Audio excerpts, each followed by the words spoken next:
மிதுன ராசிக்காரர்களுக்கு 2026 எப்படி இருக்குது? 2025 எப்படி இருந்தது? போராட்டம் தான், எங்கே போனாலும் சிக்கல் தான், எதுவுமே எடுத்து வைக்காதபடி செலவுகளும் ஒரு பக்கம் துரத்திக்கிட்டே தாங்க இருந்தது. ஆனால் இந்த 2026ஆம் ஆண்டு உங்களுக்கு ரொம்ப அருமையாக இருக்குங்க. போகிற இடத்துலலாம் உங்களுக்கு செல்வாக்கு இருக்குங்க. முதல் 5 மாதங்கள் ஜனவரி முதல் மே மாதம் வரைக்கும் இருக்கக்கூடிய காலகட்டத்தில் குரு பகவான் உங்கள் ராசிக்குள்ளாரையே உட்கார்ந்து ஜென்ம குருவாக பயணிக்கிறாருங்க. அப்படி இருக்கிறதுனால ஆரோக்கியத்தில் அக்கறை காட்டுங்க. செலவுகள் ஒரு பக்கம் இருந்து கொண்டு இருக்குங்க. அதே மாதிரி நடுவில் செவ்வாயும் 8ஆம் இடத்துக்கு போகிறார். அதாவது ஜனவரி மாதம் 16ஆம் தேதியிலிருந்து பிப்ரவரி மாதம் 23ஆம் தேதி வரைக்கும் செவ்வாய் 8ல் போய் மறைகிறாரு. அந்த காலகட்டத்தில் நீங்கள் ரொம்ப கவனமாக இருக்கணும். சிறு சிறு விபத்துகள், வாகன பழுதுகள், பண இழப்பு இதெல்லாம் வர்றதுக்கு வாய்ப்பு இருக்குது. சகோதர வகையிலையும் அந்த காலகட்டத்தில் சின்னதாக அலைச்சல் வர வாய்ப்பு இருக்கிறதுனால கொஞ்சம் கவனமாக இருங்க.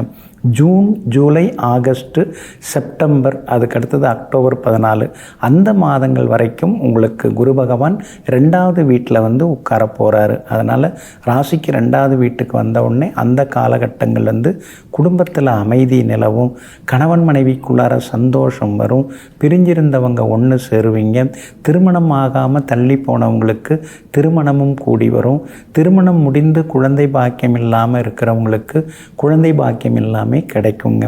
வீட்டை ஆர்வமாக நீங்கள் கட்டி முடித்து கிரகப்பிரவேசம் பண்ணலான்னு ஆசையாக தொடங்குனீங்க. ஆனால் அறகுறையாக நின்றுன்னு இருக்கு இல்லைங்களா? இந்த வருஷத்தில் இந்த 2026ஆம் ஆண்டில் அறகுறையாக இருக்கிற வீட்டை கட்டி முடித்து கிராண்டாக கிரகப்பிரவேசம் எல்லாம் பண்ணிடுவீங்க. பெரியவங்க ஆசீர்வாதம், விஐபிகளால் உதவி, அது எல்லாமே இந்த வருடத்தில் நீங்கள் முழுமையாக எதிர்பார்க்கலாங்க. கேது உங்களுக்கு நவம்பர் மாதம் வரைக்குமே ஆதரவு தெரிவிச்சுட்டுருக்காரு. டிசம்பர் மாதத்தில் தான் அவர் மாறுறாரு. டிசம்பர் மாதத்தில் மட்டும் நீங்கள் வந்து கொஞ்சம் பேச்சை குறைச்சிக்கிறது ரொம்ப நல்லதுங்க. மற்றபடி உங்களுடைய ராசிக்கு எல்லா வகையிலுமே வெற்றியை தரக்கூடிய வகையில் தான் இந்த 2026ஆம் ஆண்டு இருக்குதுங்க. 10ஆம் இடத்திலேயே சனி பகவான் தொடர்ந்து பயணம் செய்து கொண்டு இருக்க போகிறாரு. அப்படி இருக்கிறதுனால வெளிவட்டாரத்தில் கௌரவம் ஒரு பக்கம் கூடிக்கிட்டே போகும். அதே மாதிரி உத்தியோகத்தில் உங்களுக்கு நல்ல பேர் கிடைக்கும். ஜூன் மாதத்துலேருந்து அக்டோபர் மாதத்துக்குள்ளார உத்தியோகத்தில் உங்களுக்கு பதவி உயர்வு, சம்பள உயர்வு அதெல்லாமே எதிர்பார்க்கலாம். சிலர் புது தொழில் தொடங்கிறதுக்கான வாய்ப்புகளும் இருக்குதுங்க. வியாபாரத்தை பொறுத்த வரைக்கும் முன்னைய விட இப்போ வந்து மார்க்கெட் நிலைமை எப்படி இருக்குங்கிறத தெரிஞ்சுக்கிட்டு அதுக்கு தகுந்த மாதிரி உங்களுடைய யுக்திகளை நீங்கள் மாற்றுவீங்க. விளம்பரமும் சின்னதாக செய்வீங்க.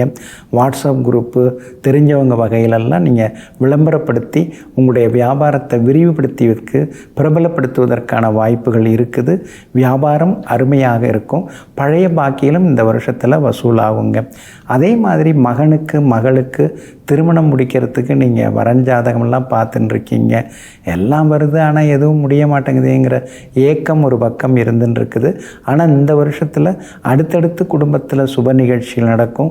பிள்ளைகளுக்கும் திருமணம் முடிந்து சந்தோஷ செய்திகளையும் நீங்கள் எதிர்பார்க்கலாம். குறிப்பாக ஜூன் மாதம் முதல் அக்டோபர் மாதம் வரை உள்ள காலகட்டத்தில் நல்ல விதத்தில் திருமணம் கூடி வரும். அடுத்தடுத்து நல்லதும் நடந்து கொண்டே இருக்குங்க. அதே மாதிரி இந்த 2026ஆம் ஆண்டு நீங்கள் பிரபலம் அடையிறதுக்கான வாய்ப்புகள் இருக்குது. திறமை இருந்தும் அதை வெளிப்படுத்த வாய்ப்பு இல்லாமல் இருந்தது இல்லைங்களா? இப்போ அந்த திறமையை வந்து வெளிப்படுத்தி வெற்றி பெறத்துக்கு நல்ல வாய்ப்புகள் எல்லாமே தேடி வருங்க.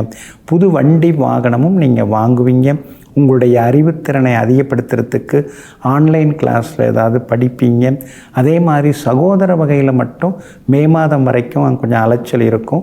அதுக்கு பிறகு சகோதர வகையில் நல்லதெல்லாமே நடக்குங்க. இந்த 2026ஆம் ஆண்டு முழுக்க நீங்கள் ஜெயிச்சு காட்டுறதுக்கு நீங்கள் வந்து சின்ன காஞ்சிபுரம் இருக்கு இல்லைங்களா? அங்கே போயிட்டு அருள்பாலித்து கொண்டு இருக்கக்கூடிய ஸ்ரீ வரதராஜ பெருமாளை சேவிக்கிறது ரொம்ப ரொம்ப நல்லதுங்க. உளுத்தம்பருப்பு தானமாக கொடுங்க. ஏழை நோயாளிக்கு மருந்து மாத்திரை வாங்கி கொடுங்க. 2026ஆம் ஆண்டு அமோகமாக இருக்குங்க. நெஞ்சிற்கினியவர்களே, புந்தி வாரம் ஆகிய இன்றைய நாள் உங்களுக்கு பொன்னையும் பொருளையும் அள்ளித்தரும் அதிர்ஷ்டகரமான நாளாக அமையட்டும். மீண்டும் நாளை காலை சந்திப்போம். நன்றியுடன் உங்கள் ஜோதிட முனைவர் KP வித்யாதரன். வணக்கம்.